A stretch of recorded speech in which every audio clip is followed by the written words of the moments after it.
এমন একটা makeup look যদি আজ না শিখে চলে যাও, সত্যি তোমাদের আমার আর কিচ্ছু বলার নেই। এমনিতেই তোমাদের জন্য অনেকটা কষ্ট করে খেটে আজকের এই মেকআপ টিউটোরিয়াল ভিডিওটা বানানো। তাছাড়া আসছে পচা গরমে কোন কোন প্রোডাক্ট ইউজ করলে তোমাদের মেকআপও হয়ে যাবে ওয়াটারপ্রুফ এবং সোয়েট প্রুফ। হ্যাঁ, যারা মেকআপ সম্পর্কে মন থেকে জানতে চাও কিংবা শিখতে চাও, তাহলে কিন্তু আজকের ভিডিও মিস করা যাবে না। আরে এত ভাবছো কি, সহজ করেই শেখাবো, মন দিয়ে দেখতে থাকো আর শিখতে থাকো। প্রথমেই ইউজ করেছিলাম টিসোলোর টোনার, যেটা কিন্তু সামারের জন্য বেস্ট। এরপর নিউ লঞ্চিং টিসোলোর দুটো দারুণ প্রাইমার, ম্যাটিফাইং আর পোর মিনিমাইজিং। আর গরমকালে যদি এই দুটো তোমার কাছে থাকে আর কিচ্ছু দরকার পড়বে না। ল্যাশআপের এই ফ্যানটা দিয়ে যদি তোমার ব্রাইটকে একবার জোরে হাওয়া দাও, তোমার ব্রাইট কিন্তু শিওর উড়ে যাবে। ইউজ করেছিলাম টিসোলোর hide and hide concealer palette, আর ওখানে কিন্তু অনেকগুলো কালার সেটস অ্যাভেলেবেল আছে, তো ওখান থেকেই আমি করে নিয়েছিলাম তার কারেকশন। দেন ইউজ করেছিলাম ম্যাকাসমিয়ার ম্যাটিফাইং ফাউন্ডেশন, যেহেতু সামার তাই সমস্ত কিছু ম্যাট ইউজ করতে হবে।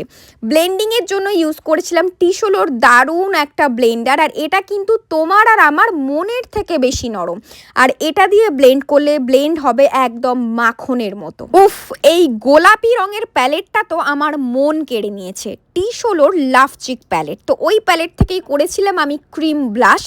দেন এই নরম টিসোলোর পাউডার পাফ দিয়ে পাউডারটাকে ভালো করে সেট করে নিয়ে আবারও ওই একই প্যালেট থেকে করেছিলাম আমি তার কন্ট্রোরিং। দেন আবারও ওই একই প্যালেট থেকে লাগিয়েছিলাম আমি তার পাউডার ব্লাশ, অ্যান্ড দেন আবারও ওই একই প্যালেট থেকে লাগিয়েছিলাম আমি তার হাইলাইটার।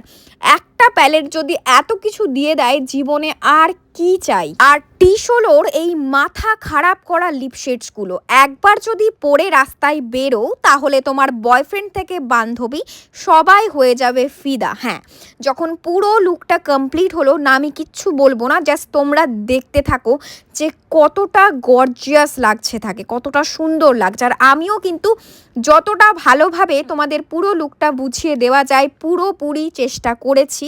তো এই ছিল তার মেকআপের আগের লুক, মানে বিফোর লুক, আর এই হলো। তবে যখন মেকআপ থেকে শুরু করে পুরো হেয়ার, এমনকি জুয়েলারি পরানো থেকে শুরু করে সবটা কমপ্লিট হলো, তাকে কিন্তু ভীষণ সুন্দর দেখতে লাগছিল, যেন একেবারে রানীর মতো। আর আজকে যে প্রোডাক্ট নিয়ে আমি কথা বলেছি, টিসোলো ব্র্যান্ড, সেটা তোমরা বুঝতেই পেরেছো। তবে এই ব্র্যান্ডের প্রোডাক্টগুলো কিন্তু ভীষণ বাজেট ফ্রেন্ডলি প্রোডাক্ট, আর এমনকি সামারের জন্য, মানে সত্যি বলবো আসছে পচা গরমের জন্য কিন্তু